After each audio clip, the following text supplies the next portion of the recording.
네, 이렇게 환대해 주셔서 감사합니다. 제가 여기 분당 다음교회 와서 가장 큰 인상을 받은 거는 지금 찬양 인도를 하는데 교복 입고 있는 우리 학생이 찬양 드린다는 거에 너무 감동받았습니다. 교회에 참 너무 소망이 있고 또 이 귀한 친구들이 이렇게 기도의 자리에 와서 또 함께 하나님을 찬양한다는 것이 얼마나 소중한 일인지.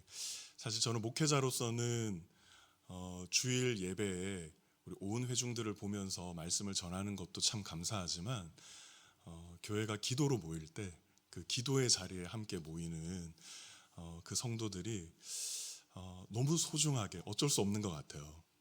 너무 소중하게 여겨지고 특히 하나님 나라를 위해서도 너무 소중한 백성들이다, 그런 생각들이 드는데, 오늘 또 허락하신 말씀 안에서 여러분들과 또 귀한 말씀의 교제를 나눌 수 있기를 소망합니다. 제가 교회를 이제 올해 5월이 되면 개척한 지 만 7년이 됩니다.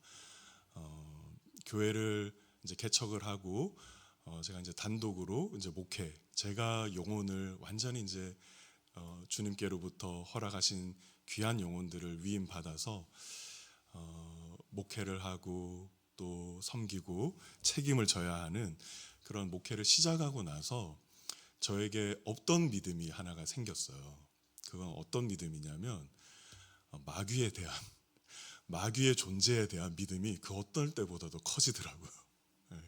그 전에도 뭐 우리가 사탄 마귀가 역사한다, 이제 이런 거 당연히 알고 또 믿음으로 우리 얘기는 하지만 그냥 어쩌면 좀 개념, 그냥 그 존재를 인정하는 것 정도였다면 그 목회 현장에 정말 더 깊이 들어가게 돼서 섬기면서 정말 사탄 마귀가 정말 준동하고 역사하고 사람들의 마음을 낙심시키고 삶을 깨뜨리고 가정을 깨뜨리는 그 실체가 정말 있구나, 이제 이런 생각들을 하게 됐습니다. 제가 부교육자로 섬기다가 교회를 통해서 유학 공부를 할 수 있는 기회를 이제 받아서 유학 공부를 감사하게 잘 끝내고 돌아오게 될 때 제가 이제 다녔던 그 학교의 학장님이 조직 신학을 가르치시는 학장님이셨는데, 이제 마지막으로 이제 초대를 해주셔서 덕담을 해주시고 그분이 쓰신 책을 저에게 이제 선물로 주시면서 한국 가서 목회하거든 또 잘 그렇게 주님의 복음을 때를 얻든지 못 얻든지 복음을 잘 전했으면 좋겠다, 이제 이렇게 말씀하시면서 주신 책이 있는데 그게 영어 원제로 Fighting Against Satan이에요. 그러니까 그게 지금 한국 책으로도 번역이 됐는데 사탄과의 싸움이라는 책을, 그게 이제 뭐 특별하게 어떤 주신 것 같지는 않고 제가 졸업하는 그 당시에 그분이 쓰셨던 책, 출간된 책 중에 하나가 그거여서 이제 신간을 저한테 이렇게 주신 거였겠죠. 근데 그 앞에 이제 그분이 저에게 짧은 그 그리팅 메시지를 이제 써주시면서 목회는 정말 그 사탄과의 치열한 영적인 전쟁이다. 그래서 네가 거기서 복음으로 정말 승리하고 복음을 통해 많은 영혼들을 그리스도께로 이끌기를 바란다라는 그 책을 주셨던 게 제가 개척하고 나서 너무 그 책이 생각이 나는 거예요. 그래서 사실 이렇게 영어가 힘들게 우리가 공부하고 나서 한국 오면 영어 책 안 읽고 싶지 않습니까? 근데 그 책이 생각나서 그 책의 내용이 어떤가 이렇게 돌아보고 했던 기억이 납니다. 그때 제 눈에 들어왔던 말씀 중에 하나가 욥기 1장 7절 말씀이었는데 한번 같이 읽어볼까요? 말씀 띄워주시면 한 목소리로 한번 읽어보겠습니다. 시작. 여호와께서 사탄에게 이르시되 내가 어디서 왔느냐. 사탄이 여호와께 대답하여 이르되 땅을 두루 돌아 여기저기 다녀왔나이다. 네, 이 말씀을 너무 심각하게 듣지 마시고, 제가 새벽에 기도를 하는데 이 말씀이 딱 생각이 나는 거예요. 그래서 찾아봤죠. 근데 사탄이 대답을 어떻게 합니까? 하나님께 땅을 두루 돌아 여기저기 다녀왔나이다. 이렇게 말하고 있죠. 저는 여기저기라는 이 말에 딱 꽂혔었어요. 어느 날 제가 개척을 하고 성도들과 함께 혹은 또 넌크리스찬들을 만나서 복음을 전하고 그들에게 이제 복음으로 그들을 또 양육하고 또 그 중에는 회심하게 된 사람이 있어서 또 복음으로 세워지고 이런 과정들을 해갈 때마다 꼭 마귀가 기다렸다가 한 사람이 복음 안에서 회복되면 또 좀 이따 가서 초를 치고 또 성도들 안에서 또 다툼이 일어나게 하고 서로가 서로에게 시험 드는 일들이 생기게 되고 이런 일들이 끝도 없이 계속 반복되는 거예요. 정말 사탄이 여기저기 두루 돌아다니는구나. 목회자 입장에서 생각했을 때는 이 성도한테 붙었다가 저 성도한테 붙었다가 꼭 그러는 것 같은 그런 마음, 그런 눌림이 제 안에 너무나도 있었던 거죠. 그래서 한 2년, 3년 정도 때는 제 영혼이 정말 얼마나 많이 이렇게 눌리고 또 침체되고 주님의 복음을 전하고 또 가르치면서도 사실은 저의 목회 현장 속에서 힘들고 어려운 그런 시간들을 좀 보냈던 것 같아요. 근데 저만 그렇겠습니까? 여러분도 여러분의 삶의 자리에서, 가정에서, 그 인생의 그 모든 여정 속에서 참 여러분들을 시험케 만들고 낙심케 하고 또 그 미래가 앞날이 두렵게 여겨지게 만드는 삶의 많은 굴곡들을 여러분도 지금도 계속 경험하고 통과하고 계실 거라고 생각이 돼요. 저와 여러분만이 아니라 우리 주님께서도 여러분 이 땅에 오신 그분의 모든 공생애의 날들은 다 시험 가운데서 사셨던 날입니다. 예수님의 공생애의 시작이 세례를 받으시면서 이제 그분의 공적인 삶이 시작될 때 그 첫 시작이 되는 그 말씀이 바로 오늘 우리가 읽은 그 앞에서 읽지는 못했지만 4장 1절부터 11절에 예수님께서 사탄에게 직접 시험을 받으시는 장면이죠. 예수님의 이 땅에서의 삶은 시험으로 시작이 됐어요. 그리고 예수님의 십자가를 지시기 직전까지의 마지막 삶도 여러분 시험의 연속이었습니다. 그분의 마음을 낙심케 하고 두렵게 하고 외롭게 하고 하는 그 시험의 연속이었죠. 그래서 누가복음 22장 28절에 보면 예수님께서 십자가를 지시기 전에 제자들을 바라보시면서 그렇게 얘기하세요. 한번 들어보십시오. 너희는 나의 모든 시험 중에 항상 나와 함께한 자들이었다. 이렇게 말해요. 예수님이 당신의 인생을 돌아보시면서 제자들이 자신과 함께 한 그 모든 세월이 나의 모든 시험, 그분은 지금 자신의 인생을 시험이었다라고 그렇게 얘기를 하고 계시는 거죠. 오늘 이 우리의 삶에 끊이지 않는 이 시험이라는 이 내용을 가지고 첫 번째는 이 시험이 정말 여러분의 삶에 가장 여러분을 괴롭히고 낙심케 하는 그 시험의 핵심적인 주제가 무엇인지를 잠깐 한번 우리가 생각해 보고 그리고 그 시험을 우리가 어떻게 이길 수 있는지 예수님의 시험 받으신 모습에서 우리가 또 한번 묵상해 보기를 원하고 마지막으로는 예수님이 어떻게 우리의 시험을 대신 감당하여 주셨는지 그 세 가지를 한번 같이 우리가 주어진 시간 안에 그렇게 생각해 보려고 합니다. 첫 번째는 시험의 타겟이 정말 뭔가? 여러분, 물질의 시험, 관계의 시험, 건강의 약함으로 오는 시험, 미래에 대한 여러 가지의 우리의 두렵게 하는 많은 주제들이 있지만 그 모든 주제들은 다 하나의 초점을 맞추고 있습니다. 그것이 무엇일까? 여러분 우리 한번 말씀을 다시 한번 볼까요?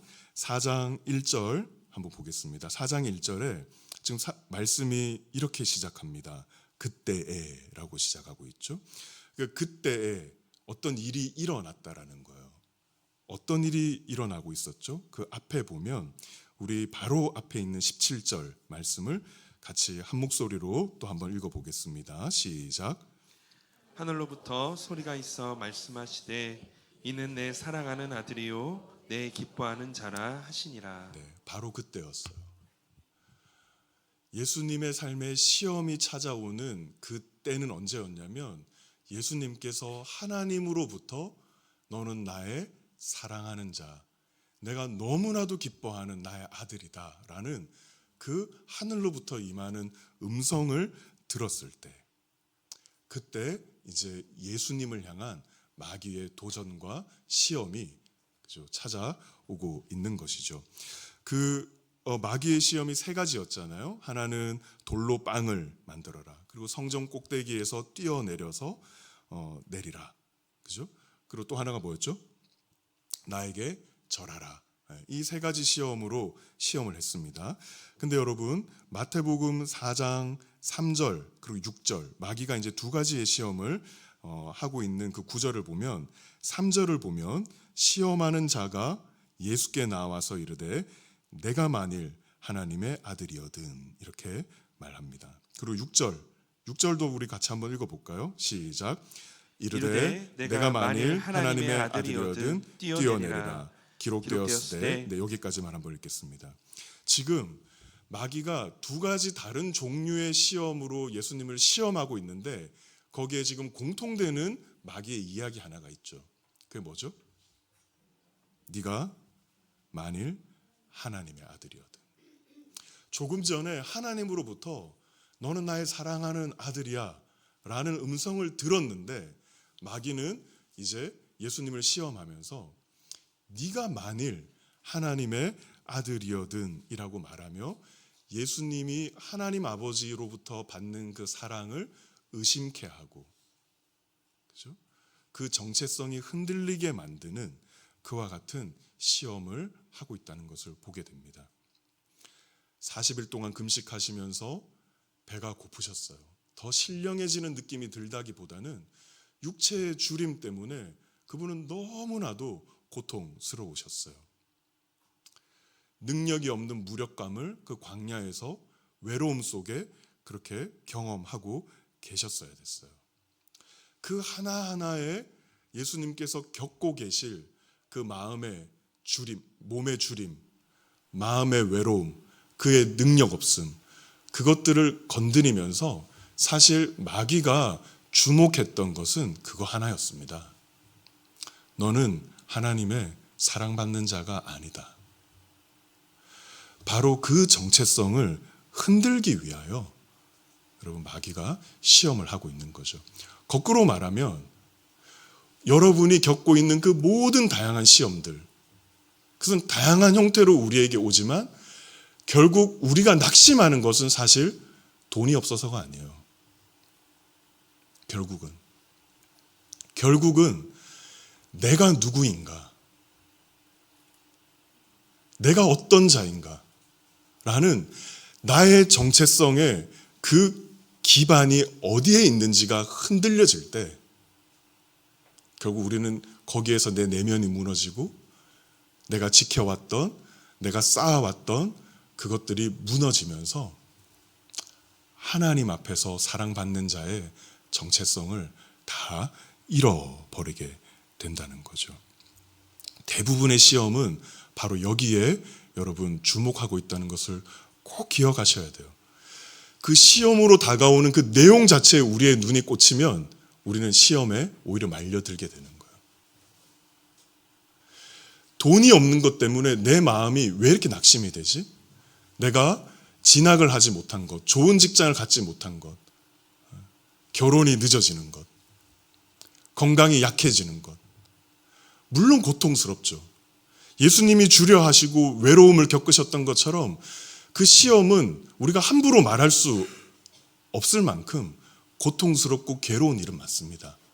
그러나 그것 때문에 내 삶 전체가, 내 뿌리 자체가 다 뽑히고 흔들리고 망가지는 것처럼 느껴지는 이유는 그것 때문이 아니라 그것으로 인해서 하나님 안에서 내가 누구인지를 의심하게 되는 바로 거기에 있는 것이죠. 제가 결국 목회 초기에 그 많이 눌렸던, 힘들었던, 그래서 참 정말 마귀가 준동하는구나, 그런 마음에 있었던 그 원인이 여러분 사실은 마귀 자체에 있는 것이 아니고 저에게 있었다는 것을 발견했어요. 교회를 개척해서 또 함께 교회를 세워가는 성도들과 함께 기대를 받았던, 그리고 목회에서 결코 실패하고 싶지 않았던 그 두려움, 열매가 없어 보이는, 내 삶의 열매가 없어 보이는 그 지난한 시간들, 그 속에서 마치 내가 하나님께, 사람들에게 잊혀지는 목사가 될 것 같은, 그와 같은 정체성에서 여러분 제가 고통받고 있었다는 것을 어느 날 한 3년쯤 됐을 때, 제가 텅 빈 예배당에 홀로 새벽 기도를 하고 있을 때 하나님께서 저의 그 내면을 보게 해주셨어요.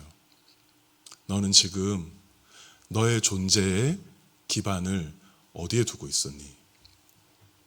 내가 너를 사랑한다는, 내가 너를 바라보며 기쁨을 이기지 못하여 하는 그와 같은 나의 사랑, 그 복음이 너를 살렸고, 그 복음 안에 드러난 나의 사랑이 너를 지금의 이 시간까지 인도해 왔던 그 내 사랑에 너의 뿌리가 있는 것이니, 아니면 네가 영향력을 끼치는 목회자가 되는 것, 좋은 목사가 되는 것, 좋은 교회를 세우는 것, 거기에 네 인생의 기반이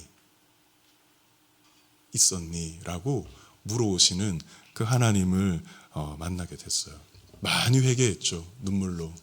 하나님, 저는 하나님의 사랑, 그것 깔고 거기 위에 또 다른 어떤 것으로 제가 증명되기를, 내가 누구인지를 확인받기를, 네가 만일 하나님의 아들이거든 돌을 변하여 떡이 되게 하라.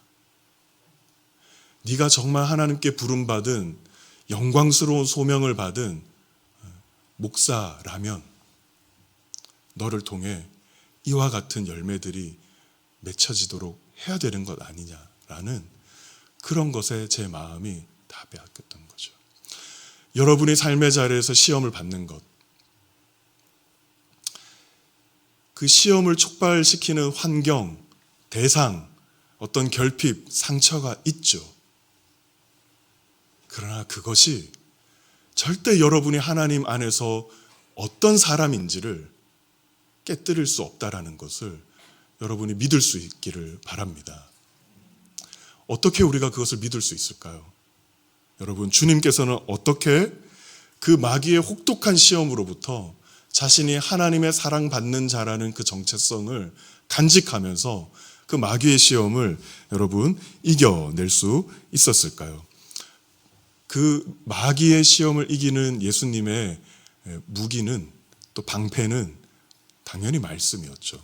우리 마태복음 4장 4절 다시 한번 볼까요? 예수께서 대답하여 이르시되, 뭐라고 말씀합니까? 기록되었으되 라고 말하고 있죠. 우리 7절도 한번 보겠습니다. 7절, 우리 7절을 한번 같이 읽겠습니다. 시작. 예수께서 이르시되 또 기록되었으되 주 너의 하나님을 시험하지 말라 하였느니라 하시니. 그리고 10절도 우리 상반절까지만 한번 읽겠습니다. 시작. 이에 예수께서 말씀하시되 사탄아 물러가라 기록되었으되. 아멘. 지금 예수님께서 사탄의 3번의 시험에 대해서 3번 다 반복해서 기록되었으되, 기록되었으되, 기록되었으되, 헬라어로는 그라포, 우리 캘리그래피라고 글씨를 쓰는 것을, 이쁜 글씨를 쓰는 것을 캘리그래피라고 하지 않습니까? 그 헬라어에서 그것을 그라포라고 합니다. 쓰는 것, 기록되어 있는 것. 그라포, 그라포, 그라포라고 그렇게 말씀을 하셨죠. 여러분, 예수님은 그분 자체가 말씀이세요. 그분 자체가. 그리고 모든 기록된 이 말씀 자체가 다 그분을 향하여서 하고 있는 말씀이에요. 그럼에도 불구하고 지금 예수님께서는 어떻게 말씀하고 계세요? 자신이 말씀임에도 불구하고 그분은 철저하게 기록된 하나님의 말씀을 붙드셨습니다. 새겨져 있는 하나님의 약속의 말씀을 말씀 자체이신 그분께서 친히 매번 붙잡으셨다는 거예요. 겸손하게. 그리고 그 말씀에 깊이 뿌리를 그분 스스로가 늘 내리셨다는 거예요. 제임스 스마트라는 신학자가 그런 말을 했어요. 성경이 없으면, 성경을 읽지 않으면 기억 속에 있는 그리스도는, 그리고 나의 상상 속에 있는 그리스도는 곧 그분을 예배하고 따르는 사람들의 왜곡되어 있는 종교성과 그들 마음속에 무의식적으로 바라는 그 바람에 의해서 왜곡되기 마련이라고 그랬어요. 여기 있는 우리들은 다 예수님을 믿고 예수님을 사랑하고 또 예수님의 뜻을 따라 살기 원하는 사람들일 겁니다. 그리고 여러분 이제까지 말씀도 많이 읽었고 묵상하고 또 배우고 훈련하기까지 하셨을 거예요. 그럼에도 불구하고 여러분이 기록된 이 하나님의 말씀 자체를 여러분의 매일의 삶에서 오늘 나의 실제적인 양식으로, 오늘 나에게 하나님께서 찾아와 말씀해 주시는 그분의 사랑의 연서로, 사랑의 편지로 오늘 내가 받는 그 일을 멈추기 시작하면 우리는 자꾸 어떻게 신앙생활을 하게 되는 거예요? 예수님을 기억하는 거죠. 기억된 예수님을 소환하는 거예요.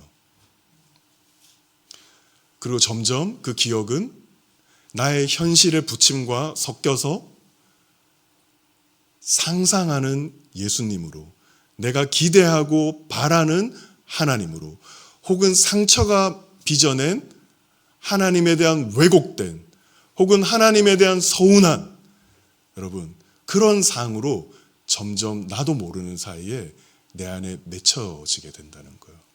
그러면 시험을 이길 재간이 없습니다. 내 삶의 시험이 다가올 때 여러분 우리가 정말 붙들어야 되는 것은 다시 하나님 그분의 약속의 말씀을 펴는 거예요. 아무리 많은 신학적인 지식이 있어도 목사가 돼서 저희들은 사실 어떤 면에서는 목회를 위해서 매일 성경을 보죠. 그럼에도 불구하고 나를 위해 오늘 내가 하나님의 말씀, 나를 향한 하나님의 그 말씀을 내가 만나지 않으면 오늘 저는 저의 삶에 찾아오는 많은 시험과 어려움들을 사실은 이길 재간이 없어요. 상상 속의 예수님, 기억 속의 예수님을 가지고 여러분들의 그 어마어마한 삶의 부침들을 절대로 여러분 통과해 낼 수가 없는 것이죠. 그런데 예수님께서는 그러면 이 기록된 말씀을 어떤 식으로 여러분 활용을 하셨을까? 우리 한번 다시 한번 말씀을 같이 한번 생각해 보면 좋겠는데, 여러분 옛날에 어떤 예능에 저는 이제 뭐 그 예능을 알지는 못하는데 그 예능에서 유행했던 게임은 뭐 여기저기서 들어서 이제 아는 그 당연하지라는 게임, 혹시 기억하시는 분 있으신가요? 이렇게 서로 이제 말싸움 하는 거예요. 양쪽에 서가지고. 그래서 이제 서로가 자존심이 상할 말을 이제 던지면 그 말에 이제 공격받지 않고, 당연하지라고 응답하고, 그 다음에 내가 이제 말로 상대를 이제 또 공격하고 서로 이제 디스를 하는 거죠. 근데 그 말에 결국 당연하지라고 못하고 이제 마상을 입으면, 쓰러지면 이제 게임에서 지는 이제 그런 게임이 있었습니다. 지금 우리 이 말씀을 보면 사탄이 말씀으로 예수님을 탁 공격하는 거예요. 그럼 예수님께서도 당연하지 이제 하고 나서 기록되었으되 하나님은 이렇게 말씀하셨어 하고 탁 이렇게 말씀으로 또 쳐내는 것 같은, 어떻게 보면 일종의 그런 당연하지 게임을 하는 것 같은, 말싸움하는 것 같은, 그죠? 약간 말싸움하는 것 같지 않아요? 그런 모습으로 우리가 생각될 수 있어요. 그래서 예수님께서 막 말씀으로 사탄을 향해서 말씀의 장풍을 막 쏘면서 물러가라! 사탄이 막 그 말씀 맞고 막 으아! 막 이러면서 물러가는 그런 그림을 우리는 생각하죠. 그러면서 예수님은 되는데 나는 안 되는구나. 이런 생각 많이 하지 않습니까? 저는 일주일에 한 번 정도 제 개인 기도 초소가 따로 이렇게 정해둔 초소가 있습니다. 한 번씩 교회에서도 기도가 안 될 때는 이제 가까운 이제 청계산 기도원 있잖아요. 거기 이제 산 줄기에 보면 개인 터를 닦아놓은 기도 터가 있거든요. 그래서 그렇게 기도를 올라간 지 한 3년 정도 됐는데, 처음에 올라갔을 때 산 중턱에 아무도 없는데 밤에 가니까 진짜 뒷꼭지가 막 땡기는 거예요. 그 바람이 불면 뭐야? 막 이렇게 보게 되고, 그런 일들, 진짜 첫 6개월은 그냥 거의 뭐 담력 싸움하는 그런 시간이었는데, 그럴 때마다 뭐예요? 막 찬송가 부르고, 그죠? 그리고 말씀 그 말씀으로 주님께서 나와 함께 하시니 막 시편 23편 외는데 아무 변화가 없고 마귀가 거기서 저를 놀리는 것만 같은 그런 두려움들이 있었던 거예요. 우리는 예수님 이 시험을 보면서 예수님이니까, 예수님은 말씀으로 탁 치면 마귀가 막 이러는 것 같은 그런 느낌이 들지만, 여러분 사실 예수님은 지금 그렇게 하신 게 아니에요. 우리 말씀을 같이 한번 읽어보기를 원하는데, 다른 구절에 있는 시편 42편 3절과 5절입니다. 조금 길지만 우리가 같이 한 목소리로 한번 말씀을 또박또박 읽어보면 좋겠습니다. 시작. 사람들이 종일 내게 하는 말이 내 하나님이 어디 있느뇨 하오니 내 눈물이 주야로 내 음식이 되었도다. 내가 전에 성의를 지키는 무리와 동행하여 기쁨과 감사의 소리를 내며 그들을 하나님의 집으로 인도하였더니 이제 이 일을 기억하고 내 마음이 상하는도다. 내 영혼아, 내가 어찌하여 낙심하며 어찌하여 내 속에서 불안해하는가? 너는 하나님께 소망을 두라. 그가 나타나 도우심으로 말미암아 내가 여전히 찬송하리로다. 아멘. 지금 이 시를 쓴 시인은 예배를 인도하는 사람이었습니다. 그리고 말씀을 통해 사람들에게 하나님의 도를 가르치고 찬송을 인도하며 예배로 이끌었던 사람이에요. 근데 이 사람의 삶이 지금 고난 가운데 있다 보니 사람들이 지금 이 사람을 바라보면서 너의 하나님 지금 어딨니? 응? 네 하나님은 너 속에 같이 하고 계시니? 라고 수많은 사람들이 그를 조롱하고 비아냥대는 그런 상황 속에 자신의 마음이 상하게 된 거예요. 상하게 된 거예요. 시험이 된 것이죠. 그런데 이 사람이 지금 여러분 5절에서 어떻게 하고 있습니까? 내 영혼아, 자기 영혼을 향하여 지금 자기가 말하고 있습니다. 네가 어찌하여 낙심하며 어찌하여 내 속에서 불안해하는가? 너는 나죠. 하나님께 소망을 두어라. 그가 나타나 도우심으로 말미암아 내가 지금도 여전히 하나님을 찬송하리로다 라고 고백하고 있죠. 여러분 지금 예수님께서 기록되었으되 하나님께서 사람이 떡으로만 살 것이 아니요 하나님의 입에서 나오는 모든 말씀으로 살 것이니라 라고 선포한 것은 마귀를 들으라 라고 한 말이기도 하지만 사실 그건 중요한 게 아니에요. 마귀가 그 말 듣는다고 그 말씀 앞에서 마귀가 두려워서 도망가고 그러지 않습니다. 오히려 지금 예수님께서 입을 열어 하나님의 말씀을 말씀하신 것은 예수님 자신에게 말씀하신 거예요. 예수님 자신에게. 이 기록되어 있는 변치 않는 새겨져 있는 하나님의 약속, 그 하나님의 약속이 내 삶 속에 분명하게 경험되고 이루어질 것이다라는 그 말씀의 선포를 자기 자신에게 한 것이죠. 주 안에 사랑하는 여러분, 우리 안에 있는 복음에 대한 지식, 우리의 신앙의 경험들, 그것만으로는 여러분 우리가 능력을 발휘할 수 없어요. 오히려 우리가 알고 있는 그 복음의 지식 때문에 더 우리는 시험에 들 수 있고 상처 입을 수 있습니다. 오히려 우리가 예전에 열심으로 했던 신앙의 열심 때문에 이 시편의 기자처럼 내가 예전에 오히려 그렇게 했던 일 때문에 그게 생각날 때마다 하나님 제가 더 초라합니다. 내 마음이 더 상합니다. 부끄럽습니다. 라고 되기가 너무 쉬워요. 그런 것이 시험 당할 즈음에 우리의 마음을 회복시킬 수 있는 것이 아니라, 여러분, 오늘 여러분에게 주어진 그 말씀이 다시 여러분에게 복음의 말씀이 되도록 여러분 자신에게 복음을 선포하는 일들을 하셔야 돼요. 그 비밀을 알고 계십니까? 이것은 여러분 너무 당연한 말 같지만 많은 사람들이 누리지 못하는 진리입니다. 여러분이 아침을 시작하면서 일상을 살면서 여러분이 하나님 안에서 내가 어떤 사랑을 받은 자이며 오늘도 하나님이 주신 말씀이 내 삶에 어떻게 약속되었고 역사할 것인지에 대한 그 믿음의 선포를 여러분 자신에게 하고 있습니까? 여전히 늘 눈이 상황과 환경과 나에게 시험을 촉발시키는 대상들에게 꽂혀 있어서 그것들을 묵상하고 생각하면서 내 마음속에서 고심하고 분노하고 마귀가 주는 시험의 떡밥을 쫓아가면서 먹는 것이죠. 아닙니다. 복음을 선포하셔야 돼요. 리차드 백스터라는 청교도 목회자는 우리 자신에게 있어서 가장 위대한 설교자는 자신에게 복음을 전하는 자신이다 라고 말했어요. 왜요? 여러분이 여러분 자신을 제일 잘 알잖아요.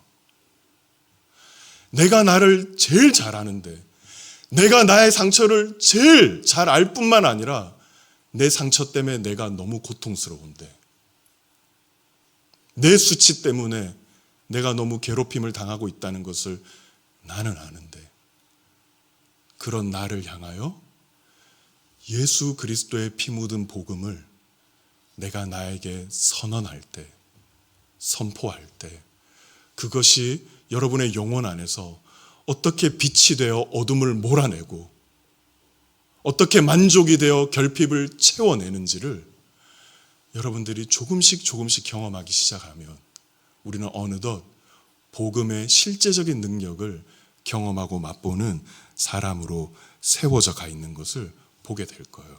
그렇다면 여러분, 시험은 우리가 두려워할 대상이 되는 것이 아니라 시험은 우리로 믿음의 사람이, 복음 안에서 더욱 자유해지는 사람이 되어 가도록 우리를 만드는 주님이 배려하신 과정일 뿐이에요. 과정일 뿐이에요.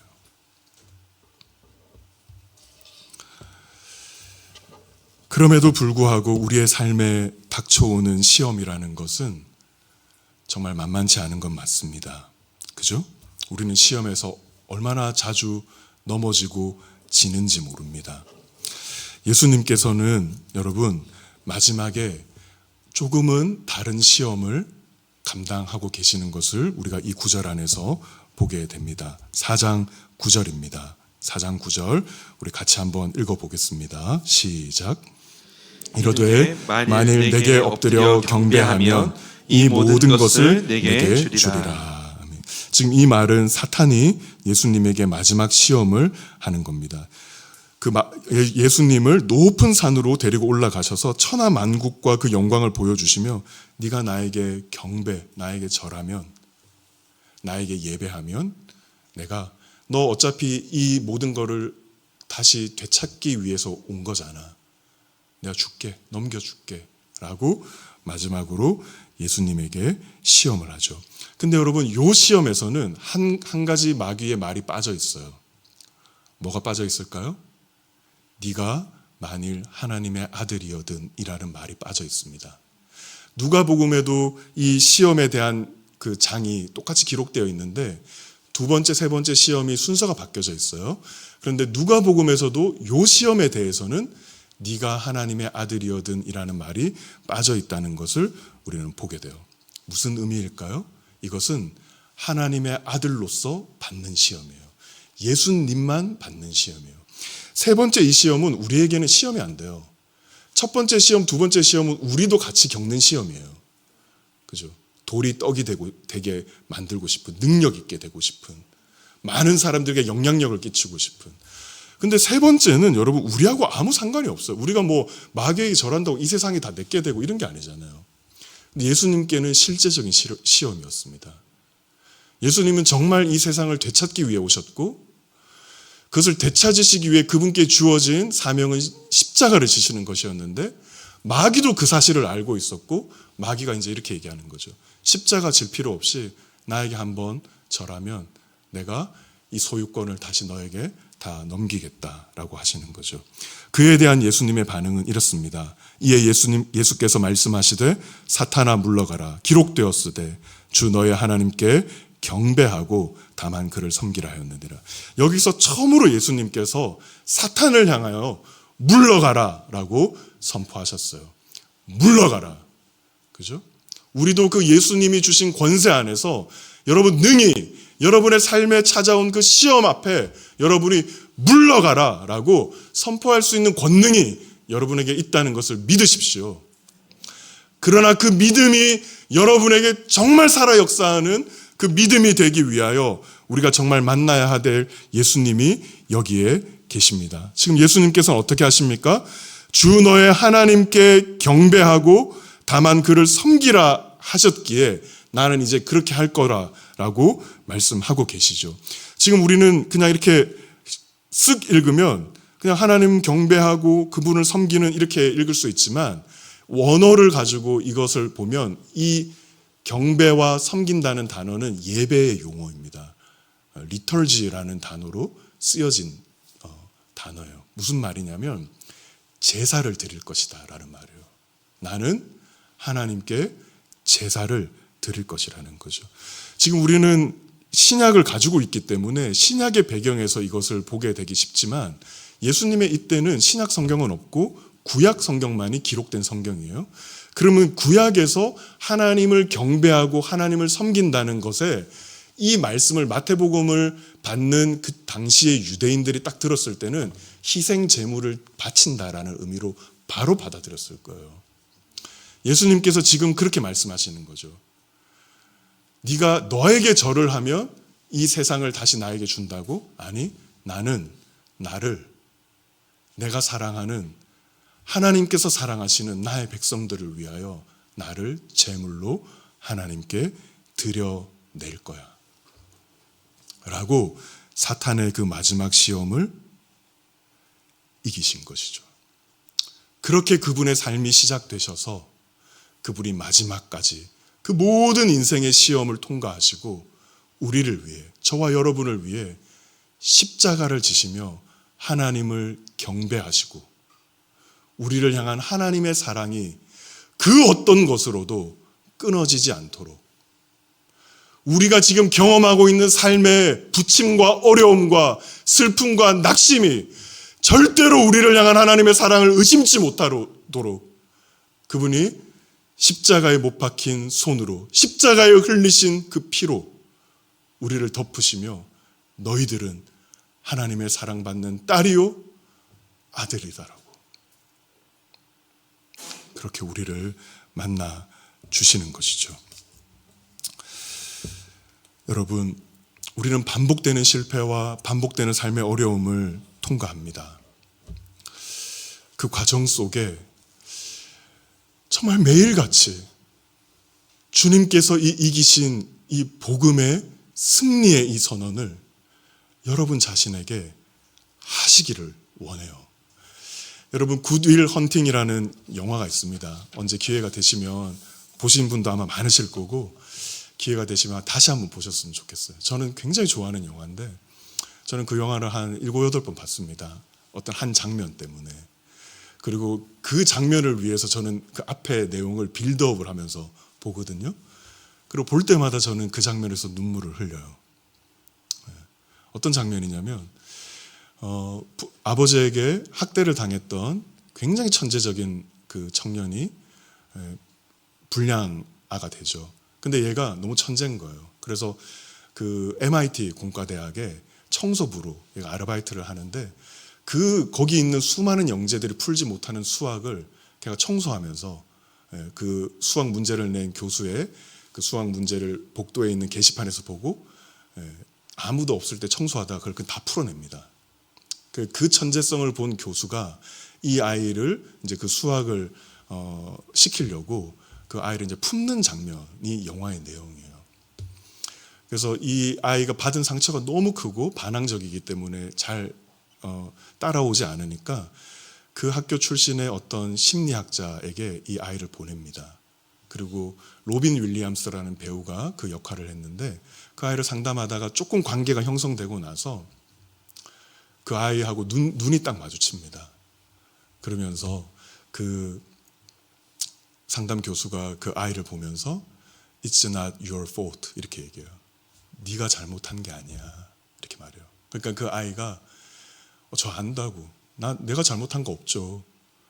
그냥 저희 아빠가 알코올 중독이 돼서 저를 때리고 학대한 거 나 안다고. 그러면서 씩 웃습니다. 근데 이 교수가 다시 한번 바라보면서 It's not your fault 그럽니다. 아니 안다니까요. 내 잘못이 아니라는 건 내가 안다니까요. 근데 그 교수님이 머무르지 않고 한 발짝을 다가서면서 It's not your fault 그래요. 그때 이 아이가 당황하면서 화를 냅니다. 아니 내가 안다 그러는데 왜 자꾸 똑같은 말을 하냐고. 안다고. 근데 또 다가서면서 It's not your fault 그것을 7번, 8번을 반복합니다.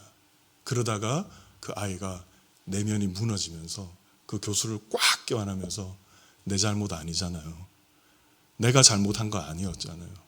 근데 왜 나의 아버지가 나를 그렇게 한 겁니까? 그 아이가 받은 상처만큼, 그 상처의 날만큼, 그 아이가 겪었던 그 굴곡의 깊이만큼 그 모든 것을 다 채워지는 것은 네 잘못 아니야라는 한 번의 지식으로 되는 것이 아니었던 거죠. 매일같이 어둠 속에서, 공포 속에서, 아픔 속에서 있었던 그 상처가 회복되기 위해 그 말을 반복적으로 들어갈 때 하나씩 그것들이 치유되고 회복되고 새로워지는 그 일들. 복음의 지식이 아니라 매일 그 복음 안에 드러난 하나님의 사랑을 먹고 마시십시오. 그 은혜의 날들, 하루하루 우리가 함께 살아갈 때 그 모든 날들이 시험투성이었지만 그 시험을 채우고도 남을 하나님의 사랑이 나의 삶을 에워쌌습니다라는 그 고백으로 저와 여러분의 삶이 아름답게 수놓아지기를 예수 그리스도의 이름으로 축복합니다. 우리 같이 한번 찬양하며 우리 기도의 자리로 나아가기를 원합니다.